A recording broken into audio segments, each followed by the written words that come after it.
Hi, welcome to Osteo Boston. If you just started and you're a brand new member of our group, welcome. And if you're a return member, welcome to you too. And if you're listening on YouTube, we're glad you're here. Either, however you've done it, if you are looking at our YouTube videos and you like the content, give us a thumbs up so we can curate what goes on our channel, and also so that you can also become a subscriber if you'd like. We're really excited tonight to have Dr. John Neustadt, and I'm going to bring up Diane to introduce him. Sure. Thank you, Shelley. I'm happy to introduce Dr. Neustadt. Dr. John Neustadt is the founder and president of Nutritional Biochemistry, Inc., NBI, and NBI Pharmaceuticals. He's written more than 100 research reviews and 4 books and received multiple U.S. FDA orphan drug designations. You're going to have to tell us what that is, for potentially treating rare diseases using natural products. Dr. Neustadt is on the Bone Health and Osteoporosis Foundation Corporate Advisory Roundtable and is vice president and treasurer of the California Naturopathic Doctors Association. Elsevier, I think I'm pronouncing that right, recognized him as one of the top 10 cited authors in the world for his work. His most recent book is Fracture Proof Your Bones, a comprehensive guide to osteoporosis. He also shares some details about osteoporosis, but I think one of the most important things that he says is improving your knowledge about the state of research on holistic and nutritional approaches to enhance bone health and identifying potential bone destroyers is essential. So welcome, Doctor. Thank you. Thank you for the introduction and the invitation to be here. I love Boston. You guys have an amazing city. Visited a few years ago. My son was looking at Boston University and some colleges in the area. So we got some a little bit of time there in the city, not enough. He didn't end up going there, but he is very happy where he is. I'd love to get back to the city sometime. And if I ever do, if there's a chance to do an event with you or a larger group in person, I would love that, because I cherish these interactions where we can have questions and answers and an interactive session. I know I'm going to be talking for a little while, but I also am excited to get your questions, because I want to make sure that I'm providing the most relevant and helpful information for you. And let me just tell you a little bit more about my background. I've been researching and interested in bone health and osteoporosis for 20 years now. When I was a baby doc, just out of med school and seeing patients, I was doing, like I think all of us when we're newly in a career and freshly getting started, I was doing what I was taught, meaning I was focusing on monitoring bone mineral density tests and working in an integrative way. And when the bone mineral density test was going up, I was happy, and the patients were happy. My mother-in-law had osteoporosis at the time. She's since passed away. She just passed away last September. But 20 years ago, when she had osteoporosis, her physician had her on Fosamax, not surprising. And I was working with her in an integrative way, giving her some recommendations for diet, lifestyle, nutrition, and her bone density was going up. So I was happy, her physician was happy, and she was happy. And then she tripped on a throw rug in her house and she fractured her hip. And I thought to myself, something's wrong with this picture. She should have been protected. And so I dove into the research, and what I found absolutely shocked me, that emphasis, almost exclusive emphasis, that most of us were doing, and a lot of doctors still are at the time, of just focusing on that number on the test, is not helping patients as best we can. We've known since 1990s that a bone mineral density test predicts less than half of women with osteoporosis who will break a bone. And in 2008, a study came out at the time that quantified that even more specifically, so that we know that a bone density test only predicts 44% of women with osteoporosis who will fracture and only 21% of men. And so when I talk to clinicians at medical conferences, and when I talk to patient groups like this, I emphasize that the most important thing to ask when anybody is recommending anything has it been shown to reduce fractures in somebody with my diagnosis and my medical history? Because the bone mineral density test only measures that mineral component of bone, the calcium component of the bone, but it misses a lot of other important aspects of bone physiology and bone health that give bone its ultimate strength. It's just one piece of a much larger puzzle. And I'm sure, as you all know, breaking a bone being the most dangerous thing about osteoporosis can be deadly.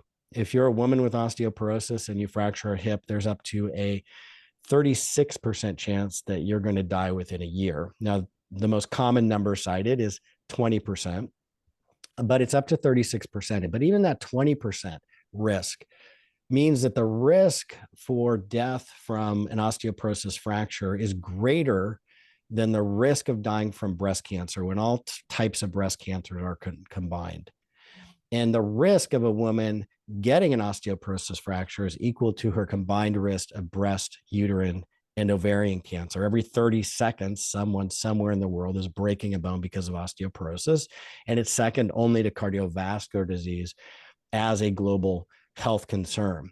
So I emphasize all of that because I want to make sure we're reframing this discussion away from just numbers on a test, whether it's a bone density test or an ultrasound test result or a blood test, and focusing on what we're trying to do, which is reduce somebody's risk of breaking a bone.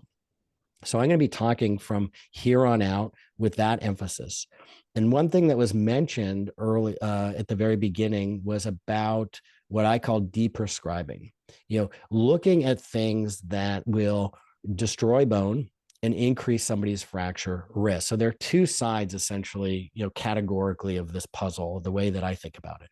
One is can we identify things that are destroying bone and remove them from our lives to give your bones and create the environment for your bones to do what they want to do anyway, which is to be healthy. And essentially, osteoporosis is a disease of imbalance. There are the osteoblast cells that are building new bone and the osteoclasts that are breaking down old, worn out bone. And that process of bone remodeling, when it's healthy and in balance, maintains strong bones. Well, osteoporosis is really where those destructive forces are winning. So can we identify what those destructive forces are and get them out of our life, and then give the body the environment, the nutrients, the exercise, the sleep, the community support, all these things that are shown to reduce fractures and to grow stronger bones, to maintain bone strength, to improve bone density. And I am a believer that people should get bone density tests, despite those limitations of a test in terms of predicting fractures. It is an important piece of the puzzle. It gives us some indication. And so people should get screened with a bone density test. They should get monitored with a bone density test. Unfortunately, most people aren't. 95% of eligible Medicare patients do not get a bone density test. But let's look at things that can destroy bones. So as you're probably aware, medications, I'm going to start with that because I think that's a big underlying issue that is not being addressed clinically. Most doctors are not doing comprehensive medication reviews regularly with their patients. And most doctors, frankly, aren't aware of the research that medications that they're prescribing are destroying bones and causing fractures. And I'm just going to give you an example from the research. A study came out a few years ago that looked at the medications that women were taking in the 3 months before they broke a hip and ended up in the hospital, and then what they were taking when they were discharged for the 3 months after. What they found is that 76% of the women with osteoporosis who broke a hip were on a medication that either destroyed bone or increased their risk of falling.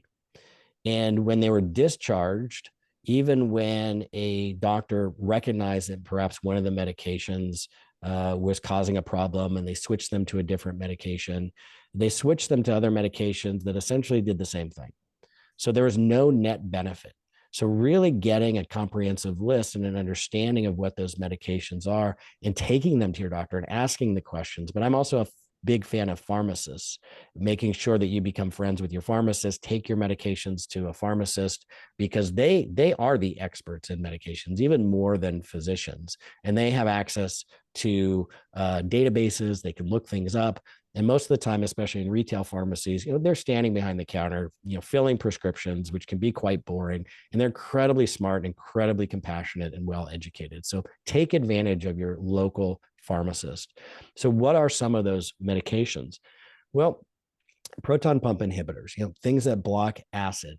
And those have been shown that even as as little as 1 year of taking them, about an 85% increased risk for hip fractures. And the risk just goes on, it increases after that. What happens is these medications, which have been, originally, they are approved for short-term use.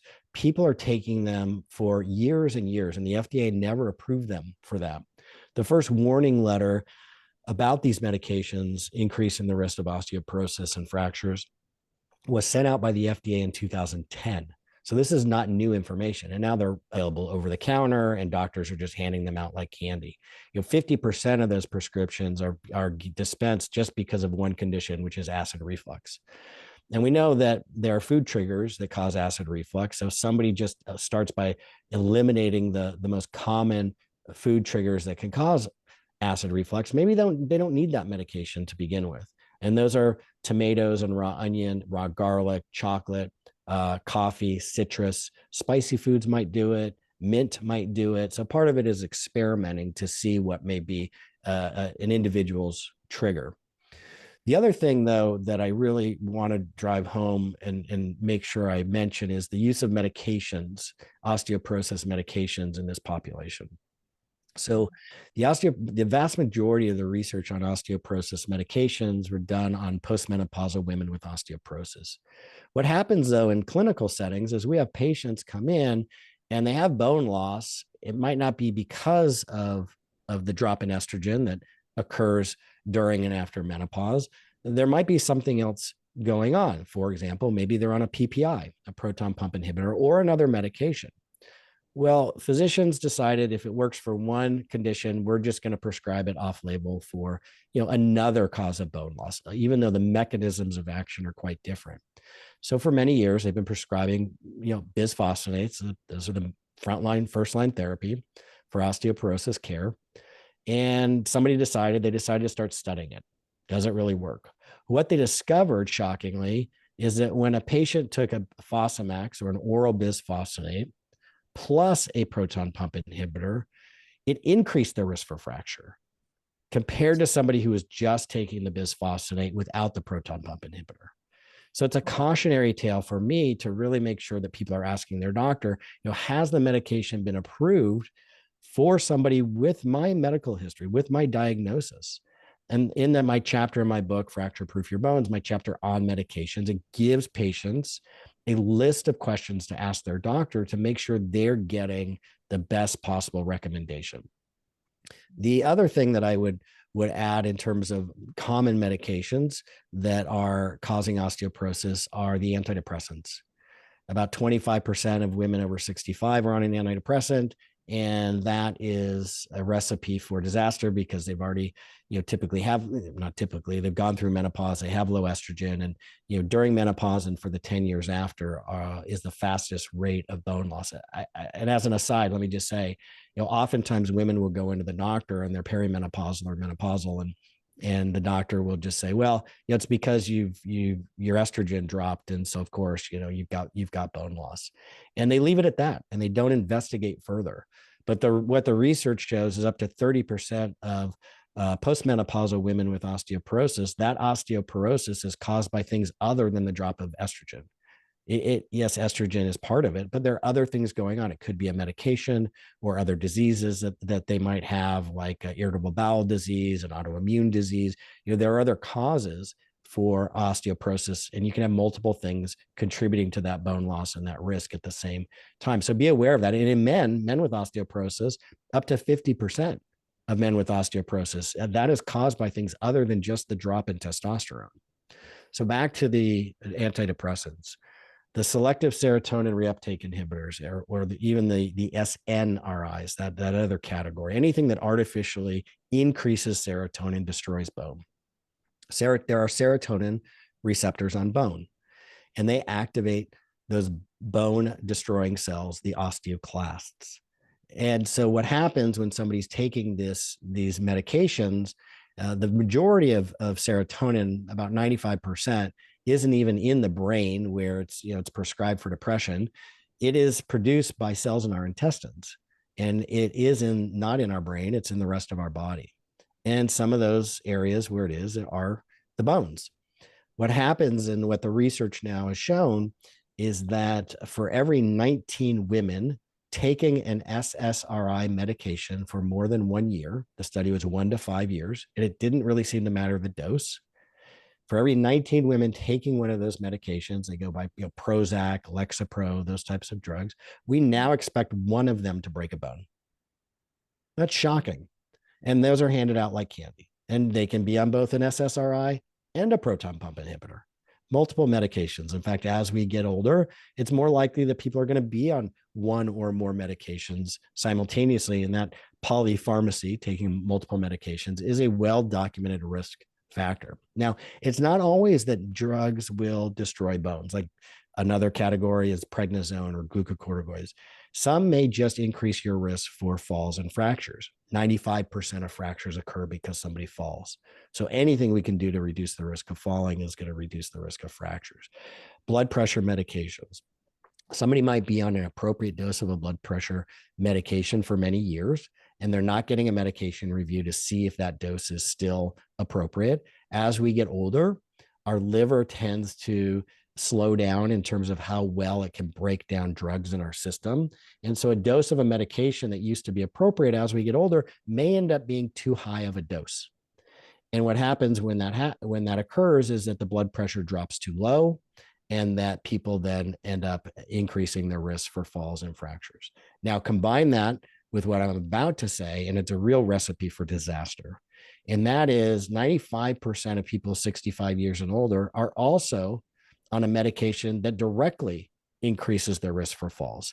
And those are the benzodiazepine or the benzodiazepine-like medications, like alprazolam, Lunesta, those type of medications that are often used for anxiety and sleep disorders. Those increase the risk for falls, especially when somebody gets up in the middle of the night and they're groggy anyway. So medication review is extremely important. Making sure you're fracture proofing your home, because most falls and injuries occur at home, is important. The areas are well lit. So walkways from your bed into the bathroom, common areas you can get very cheaply from Home Depot or Lowe's or Ace Hardware, lights that even plug into an outlet along the walkway and are motion activated. So when people get up, and that'll automatically turn on in the middle of the night to help light the way. Grab bars by the toilet and in and out of the shower in that area to help people steady themselves. Making sure all walkways are free of end tables, maybe the corners that are jutting out into the walkway that somebody could catch their leg on and send them tumbling to the ground.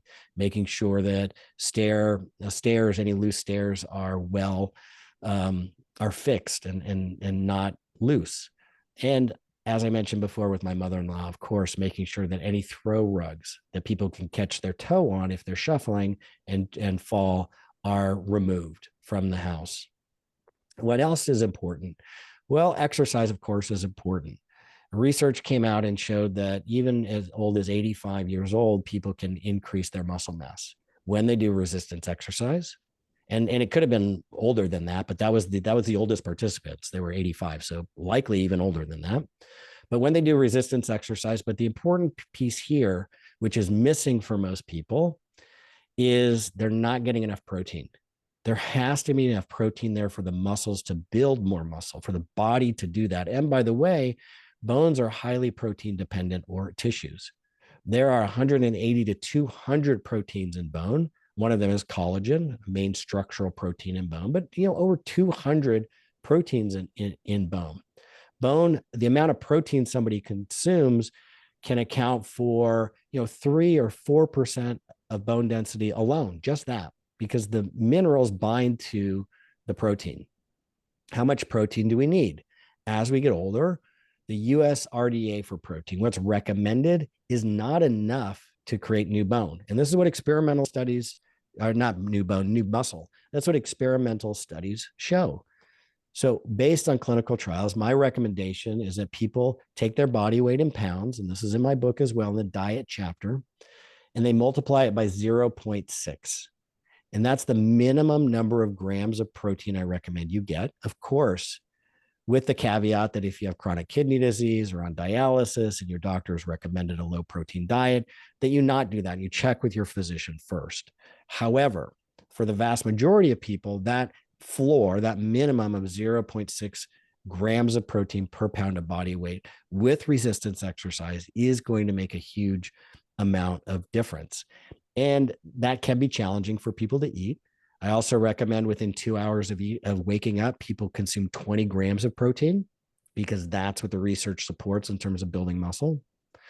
And you consume protein within a couple hours or around the time that you exercise, because that's when muscle is most sensitive to using that protein to build new muscle. And in fact, that is the recommendation of a European association, a multidisciplinary association, that people consume about 20 grams of, not about 20 grams of protein. Actually, they said 20 to 25 grams of protein around the time that they exercise.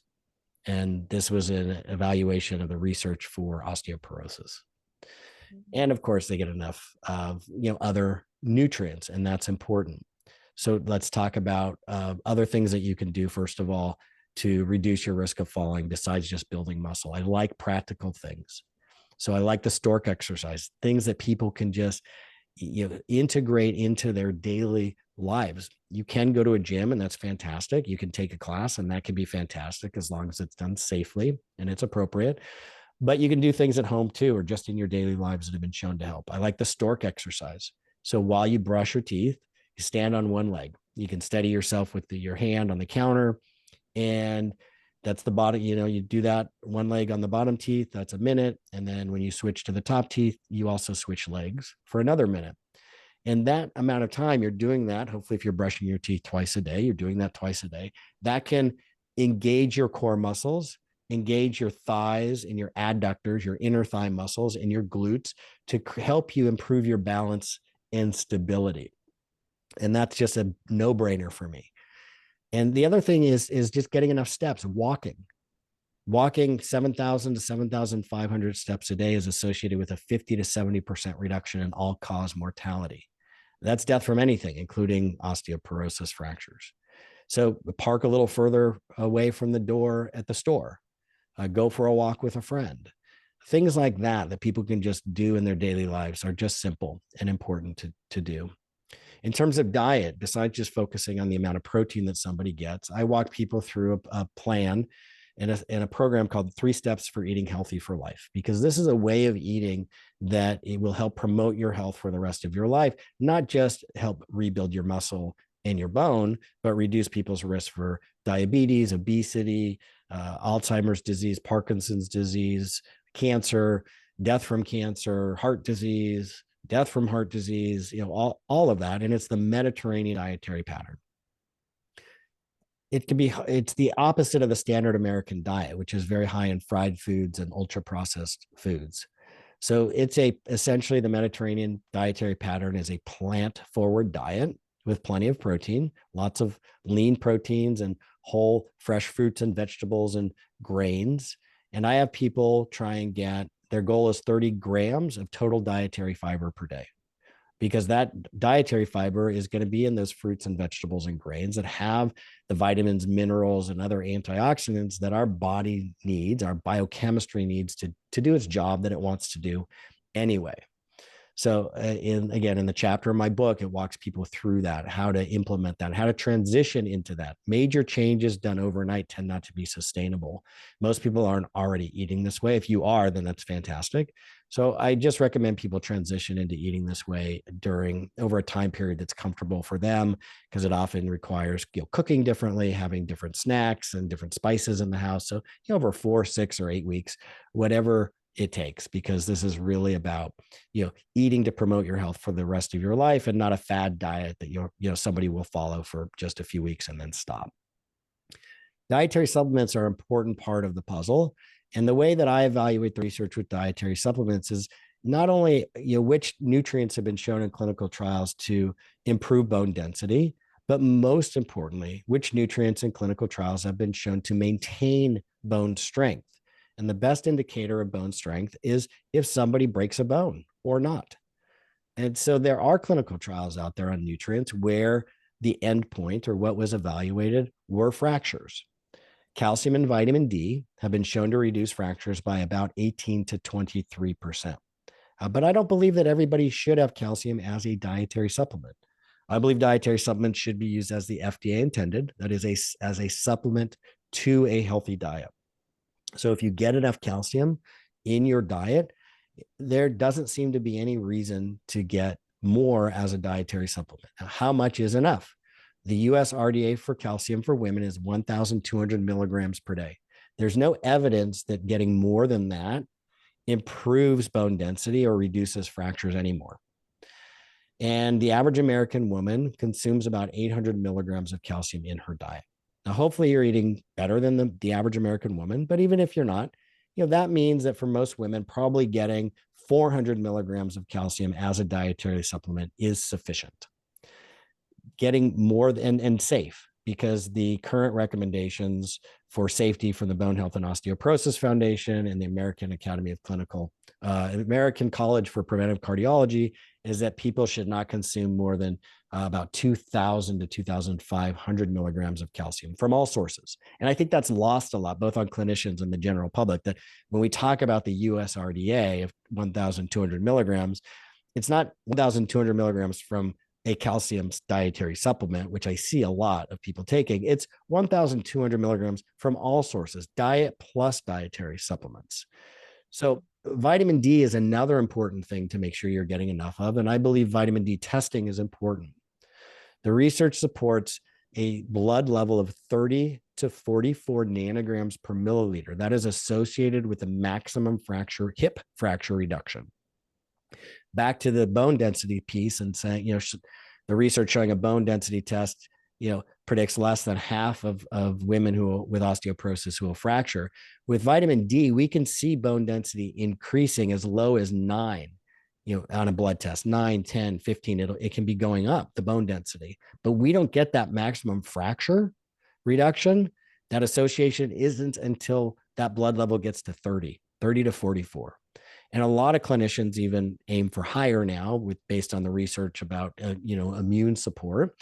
But that's for bone health, 30 to 44 nanograms per milliliter. From the research also shows that for most Americans, or most people, getting 2,000 units per day of vitamin D3 is enough to get them into that 30 to 44 nanograms per milliliter level.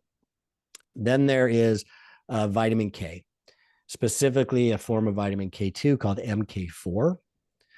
There are multiple types of vitamin K2 shown that are in dietary supplements. There's MK7 that you'll see, and then MK4.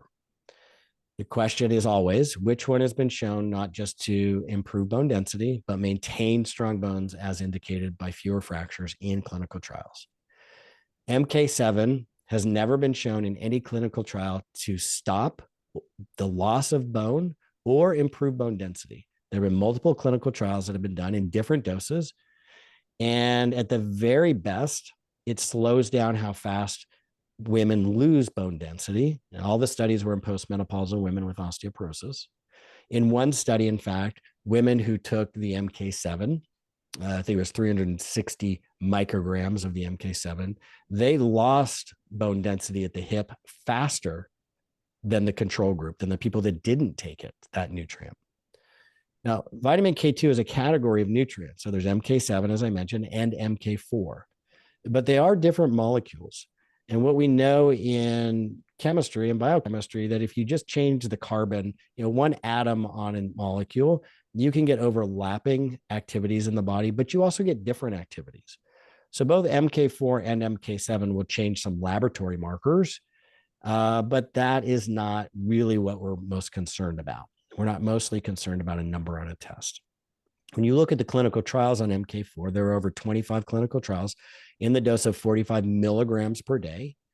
It has been shown not only to stop bone loss in postmenopausal women with osteoporosis, but significantly improve bone density. But most importantly, it has repeatedly been shown to maintain strong bones as indicated by over 70% fewer fractures in clinical trials. Based on this research, 20 years ago, when I was looking at this issue, there was no product on the market that had that clinical trial dose of MK4 in it that I needed for my patients. And that's one of the reasons why I started my dietary supplement company and created my first bone support product, OsteoK, and now 2 other versions, OsteoK Minis and Osteo MK4, all with that clinical trial dose of MK4 in it, just with different amounts of calcium, because as I mentioned, not everybody needs the same amount of calcium, and with vitamin D3 in all 3 products. And based on that research, we have what's called the Strong Bones Guarantee. So convinced, and after 20 years of doing this, we guarantee that within 6 months of starting the product, somebody's bone density will stabilize or improve, but most importantly, it will maintain strong bones. Meaning that if somebody breaks a bone, we will refund their money for all qualifying purchases between their bone density tests. Now, this is a dietary supplement. It's not a drug. It's not approved by the FDA to diagnose, prevent, or cure any disease, but those nutrients and the research on them show that they powerfully promote bone health and maintain bone strength. And so I'm comfortable with that guarantee. And also because I consistently in patients see the results that have been verified in those clinical trials. So it's very simple. A lot of products will have many other nutrients in them: magnesium, boron, isoflavones. None of them have been shown in clinical trials to maintain strong bones as indicated by reducing fractures. I'm a fan of some of those nutrients. I'm a fan of magnesium. A lot of people don't get enough, in a dietary supplement.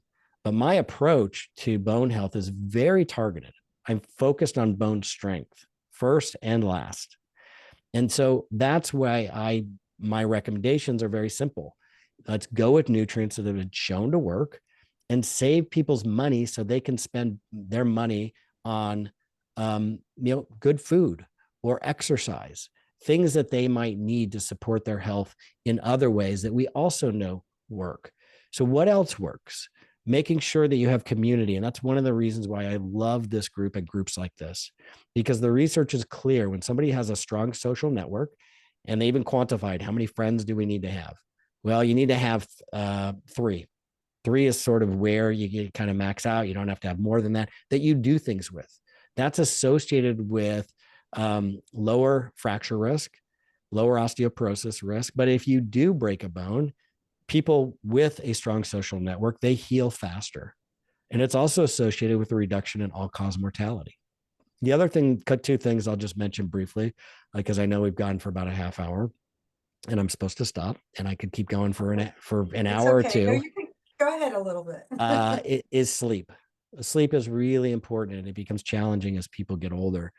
There is an association with getting less than 6 hours of sleep a night and faster bone loss and osteoporosis. So sleep is crucial for maintain. It's part of that puzzle. When I started at the very beginning about can we remove things that are destroying bone? Well, one of those is poor sleep. Can we improve sleep to stack the deck more in our favor? Research has shown that there are melatonin receptors on bone, and 1 and 3 milligrams of melatonin in a clinical trial of postmenopausal women with osteopenia showed that after a year of taking both of those doses, bone density improved.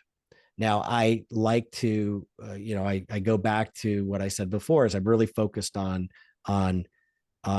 fractures and bone strength and evaluating the research from that. If that data doesn't exist, the second sort of level of data, the way that I see it, is bone density. Okay, if we don't have fracture outcomes data, then all we have is bone density, and there seems to be a mechanism that will work, and we know that sleep is helpful, plus it improves bone density.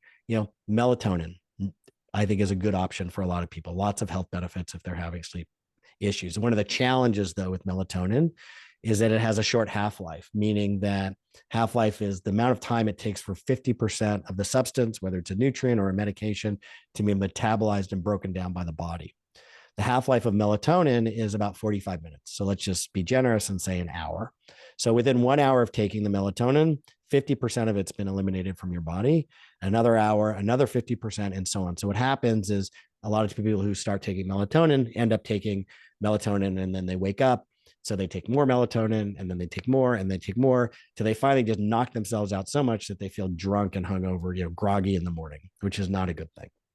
Melatonin is not used by the body physiologically to maintain sleep. It's used primarily just in sleep initiation, when you're starting to go to sleep. So, based on that, again, and the need that I was seeing among patients and people coming to me for help, as I dove into the research, and I created a sleep formula. It is the only biphasic time release sleep tablet on the market, called Sleep Relief. And the first phase of the tablet releases its nutrients in the first 30 minutes to help people fall asleep. And the second phase over the next 4 hours to help people stay asleep, or if they wake up, they can more easily go back to sleep. And then it just wears off in the middle of the night or in the morning, and they wake up refreshed. 1 milligram of melatonin per tablet.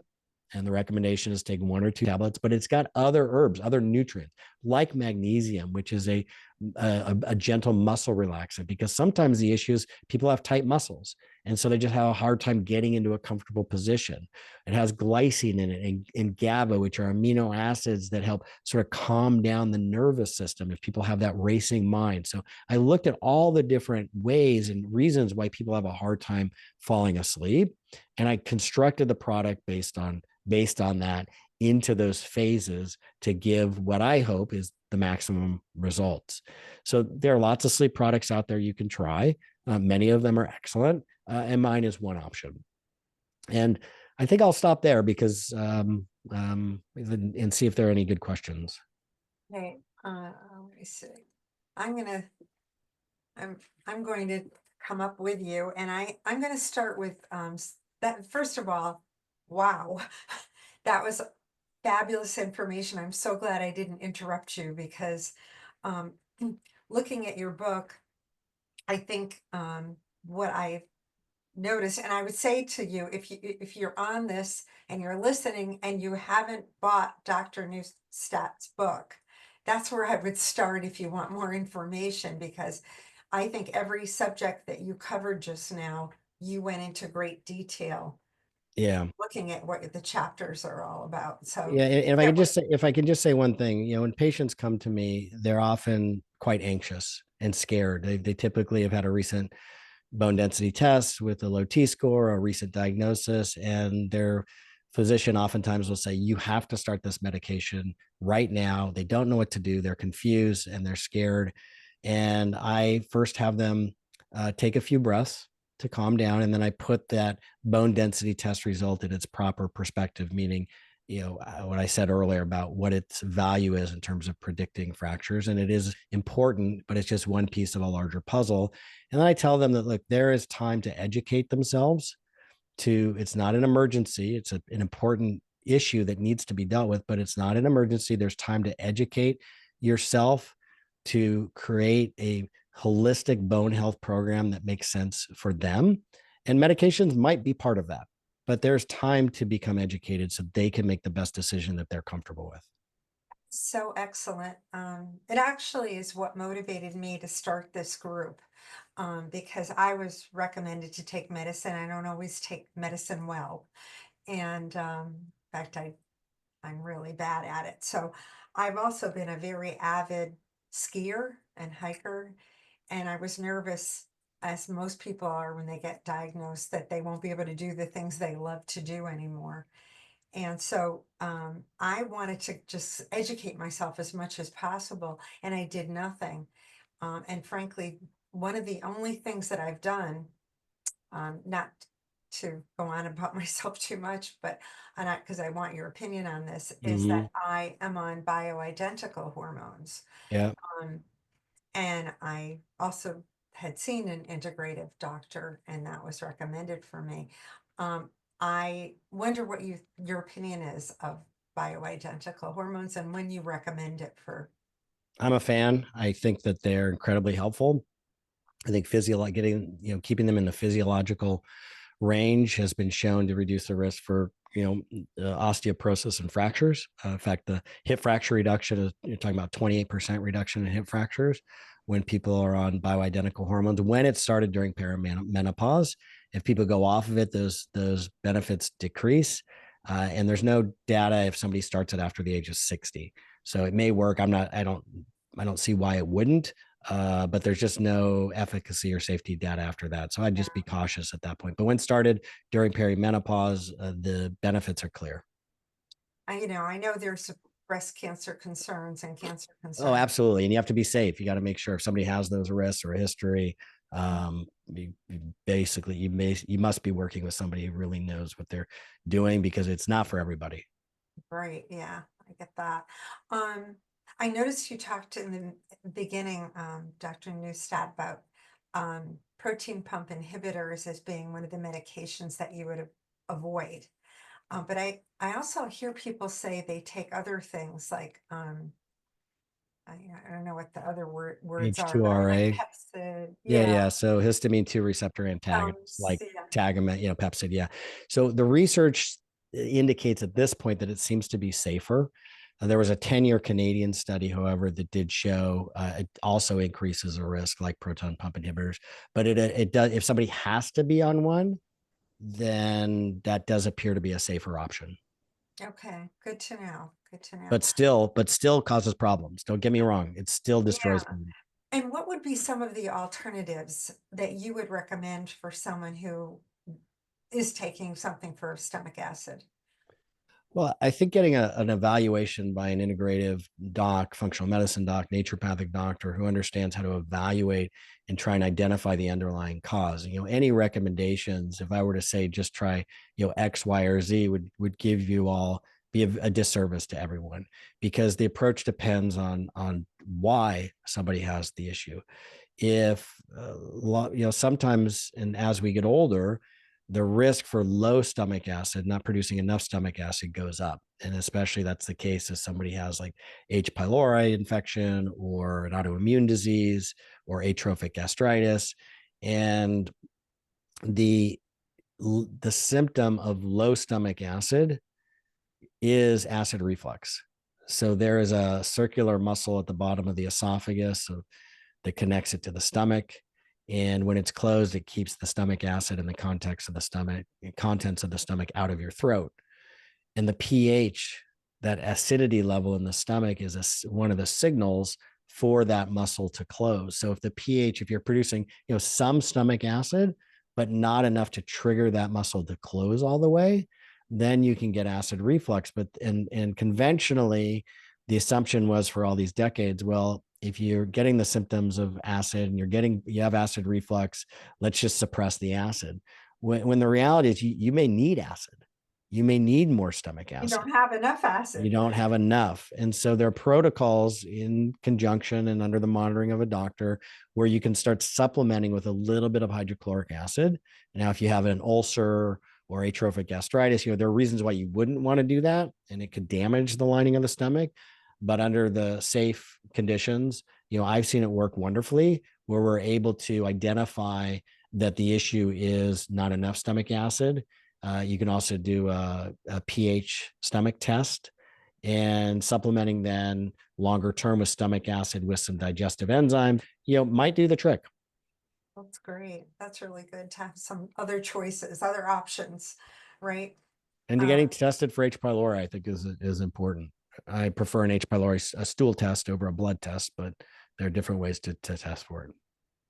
Okay, yeah, that could definitely be a good idea. Okay, so one thing that comes up a lot, and when we go on the internet or go to the bookstore and get a book on osteoporosis, are those supplements that have algae in them, and they have strontium. And I just would love to have you shed some light on. Yeah, that's a great question. So algae and based calcium is calcium carbonate with some trace minerals in it. And as we get older, when that stomach acid goes down, there's a harder time absorbing the calcium carbonate because you need a low pH environment. You need stomach acid. I prefer calcium citrate because it doesn't need stomach acid to break apart for you to absorb the calcium. And when somebody has low stomach acid, it's even more absorbed. It's more absorbed even to a greater extent than calcium carbonate. And in fact, if somebody has kidney stones, oxalate kidney stones, calcium citrate is the form that's recommended. So it's safe in those conditions. Strontium, I don't like. To cut to the bottom line of terms of, the question I always ask, has something been shown to reduce fractures? Strontium has. The answer is yes. Strontium has been shown to reduce fractures. Why didn't I talk about it before? Because first of all, I don't like to recommend it for the following reasons. The form of strontium in the United States that is available is strontium citrate as a dietary supplement. There are no clinical trials, none, on the safety or effectiveness of strontium citrate. Every clinical trial on strontium that has been done in Europe on a form of strontium called strontium ranelate. That's approved as a medication in Europe. So if we're going to make the assumption that strontium citrate is just as effective and just as safe as strontium ranelate, we can have that conversation. But don't tell me that strontium citrate has been shown to reduce fractures, because it never has. But let's just assume, for argument's sake, that it is equally effective and equally safe as strontium ranelate. What do we know about strontium ranelate? There have been 6 large clinical trials on strontium ranelate in Europe. 5 of them showed that it only reduced vertebral fracture risk in postmenopausal women with osteoporosis about 43 or 45%, which is the same as the oral bisphosphonates like Fosamax, no better than that. Of those 5 clinical trials showed no benefit for hip fracture reductions, none. There was a 6th clinical trial. Only that one study showed that it also reduced hip fracture risk. So the vast majority of the evidence shows that it only reduces vertebral fracture risk.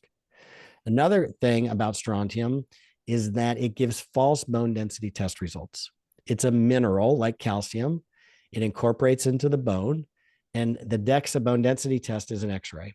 And so when those X-rays bounce off the bone and they're detected by the scanner, unless they are able to make the adjustment by the machine, which they cannot in the US, they can in Europe because it's approved as a medication. So the machines are designed for that. The bone density test results are false. They're not accurate. And despite the limitations of the bone density test, I personally want the test results that I'm looking at to be as accurate as possible. Mm-hmm. And then also I have a concern about the safety. What happened in Europe in post-marketing surveillance data, and this is all published in the literature, is that they found that for every fracture that was prevented, so every one fracture, every one person that it was helping, it was also creating a blood clot in somebody else that could cause a pulmonary thromboembolism, a stroke, or a heart attack. So for every one patient it was helping, it was potentially killing another patient. And for those reasons, I'm not a fan of strontium. Yeah. Wow. Okay. Thank you for sharing that information. It also can compete with calcium absorption. I don't say that often, but if you take them together, they can compete. So that's another thing I don't like. That would be a problem. Yeah. What do you think about collagen? I noticed there's a collagen behind you. Do you feel that collagen helps build your protein levels higher than just having regular food protein, or is it somehow collagen more magical? So let me just say one thing, because I'm seeing some questions in the chat here that I've got up. A question about MCHC form of calcium. I just want to be clear. There's no evidence that one form of calcium is better than another form at reducing fractures. Like there's no evidence that calcium citrate, calcium carbonate, algae calcium, calcium MCHC, that they're any different when it comes to reducing fractures. So why do I like the calcium? I like the calcium citrate because of it's independent, it's absorbed. It's not as sensitive to the pH of the stomach, and it can be used safely in people with kidney stones, with oxalate kidney stones. So in terms of the collagen, look, it's a dietary supplement. And your body can build collagen when given the raw materials, amino acids, to do that. So it's a supplement. Taking hydrolyzed collagen has been shown in clinical trials to improve bone density. Now, there are no fracture outcomes data in it. And again, I'm a fan of getting it from diet. If you can get it from diet, get enough protein from diet, that's the best. But if you need a supplement to help, then definitely a collagen protein powder can be helpful. A whey protein powder, a pea protein powder. And I said collagen protein powder, but let me be clear. Collagen is not marketed. It is not a protein powder. It cannot be marketed as a protein powder because it's missing an essential amino acid. It's not a complete protein. But for me, that's okay because you're getting, protein in other areas of your diet and other food you're eating. It's a supplement. Other benefits of collagen and what clinical trials have shown, specifically the ones that are in my product, the types 1 and 3 collagen in that dose, 10 grams per serving, has been shown to improve skin hydration and reduce the visible signs of lines and wrinkles, as well as improve bone density. So I personally like collagen. I take it every day. I use this one. I mix it into my coffee. It dissolves without stirring and there's no taste. So I'm a big fan. But I also understand that it's not necessarily for everybody. We had invited to Boston, definitely if you're coming to Boston, you better contact me because we'd love to have you. We had Belinda Beck here, who is the Onero originator from the Liftmore study. And, when she was here, actually, I'm off topic. We also had some people come from doctors from another part of the country that wanted to have a place to do their REMS studies. Yep. And REMS, not studies, but REMS. REMS test. Yes, The test. Echolyte. Echolyte. Yeah. And so we provided a gym for that to happen. Wonderful.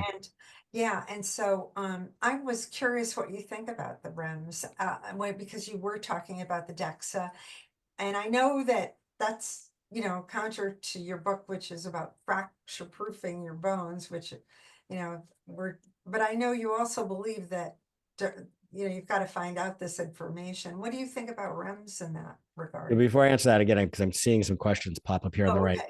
Sharon asked, is 100 micrograms of MK4 too much to take per day? You recommended 45 micrograms. To be clear, Sharon, I recommend 45,000 micrograms, 45 milligrams per day in divided doses. That's what the clinical trials used, not micrograms. 45 milligrams. Somebody else asked, what's the name of my supplements? If you go to nbihealth.com, that's my website. You can see the supplements. You can see all the research on them and all of that. So look, the REMS or the Echolyte test, I think, is an exciting new development. The technology just came out in 2019. There are 2 validation studies on it. One showed it to be no better than bone density test at predicting fractures. The second validation study showed that it was superior, and when they used a fragility score. And so that I think is promising. I do want to see more data. And look, I think overall, the benefit of testing in general is to raise awareness. So we don't know, let me back up. To raise awareness and get people focused on what they can control and what they can do to help to build strong bones and to help to rebuild their bones and maintain bone strength and reduce their fracture risk. And if testing gets them motivated, which oftentimes it does, and seeing those numbers on the test, I think that's great. But I think, like all tests, it just needs to be seen in its proper perspective. The other thing with the REMS test that I'm waiting to see is there are no studies showing is if that REMS test improves, does fracture risk decrease? We don't know. What about the TBS score? Do you Trabecular recommend bone that for your score. patients? I don't typically order that because it's only been validated in women with osteopenia and for vertebral fractures, not hip fractures. But again, I'm not opposed to it. I don't order it because of that. If somebody wants it or if somebody brings it to me, I think it's great. It's just more information. It gets people focused on their health. It gets them motivated to do more. And I think that's all valuable. But again, I think that part of the problem is putting most doctors don't understand the testing well enough to put it in its proper perspective. I mean, I have never heard when somebody came to me with a trabecular bone score that their doctor told them that this is only valid in women with osteopenia who are older than 50 years old. Someone asked about MK4 and insomnia. Has that ever been documented? You know, I've never heard that. I've never seen that in all the years I've been doing it, but there are also, you know, people who react as individuals to different nutrients in different ways.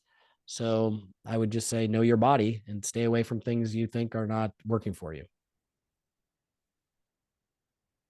Okay, see if I see any other question or if I had. So I'd like to answer this one by Nancy. Okay, go I get ahead. it a lot. It says, I understand MK7 helps direct calcium to the bones versus tissues, supposed to be good for heart health. What are your thoughts about that? I just did a whole continuing education talk on this at a medical conference last weekend. So I hear this a lot. You see the claims by companies out there. You'll notice that I don't make on my website, there are no cardiovascular health claims at all. What we see with the MK7, so first of all, the statement, it directs calcium to the bones versus the tissues. And typically tissues is talking about arteries and coronary calcification or atherosclerosis.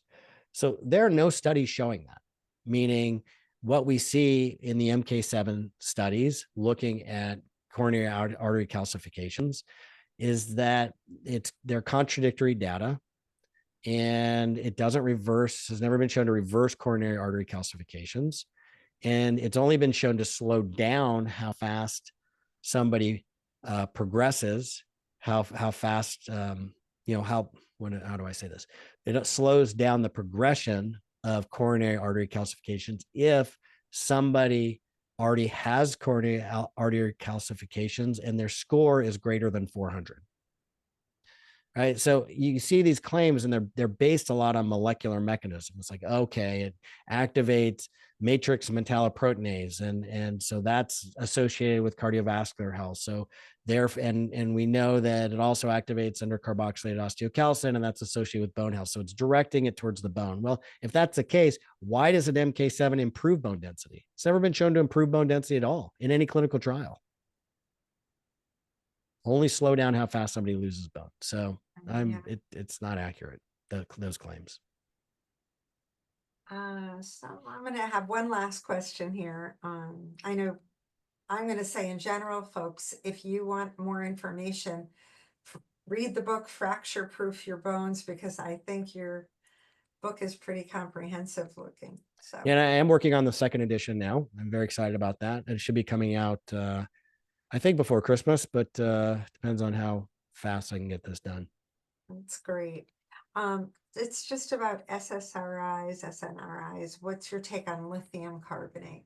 I don't know any research on lithium carbonate being damaging to bone. I've never seen that. That's great. Wow. That was a lot of information. I can't believe how much. And I'm going to say to our group, I know you asked other questions, but I think we need to let Dr. Neustadt know how much we appreciated him today. And thank you. I really am grateful that you spent the time with us. And please, if you do come to Boston, although we have people from all over, we're not just Boston. I don't know if you know that, but we're actually there's some people on this that are international. So oh, wonderful. Well, like if you think this has been helpful and there's another topic you want me to talk on and you'd like to have me back, I would love to do that. If anybody has any questions after this, they can always reach me through the contact form on my website, and we'd be happy to help provide the best information we can to help everybody make the best decisions for their health, because that's the role that I want to play for people. And you know what? Thank you. Oh my gosh. Thank you so much. This was so informative, so informative. And I just want to say, we're going to put all those links on the YouTube as well, so that if you'd like to get a hold of Dr. Neustadt, and is it possible for people to be able to see you as a patient if they're not in? I'm not seeing patients anymore now. Occasionally I'll do pro bono phone consulting work every once in a while, where there's a need and it seems to fit my expertise, where people can, send me labs and I'll hop on the phone and review and tell them what questions, ask their doctors, what labs they might be missing, things that they can consider, but I'm not directly diagnosing or treating. Wow. Thank you for all the information you provided tonight. We're so grateful. I know I'm going to get a lot of good feedback about this talk. So My pleasure. Nice to be here. Thank you. thank you. All right. Bye-bye. Bye-bye.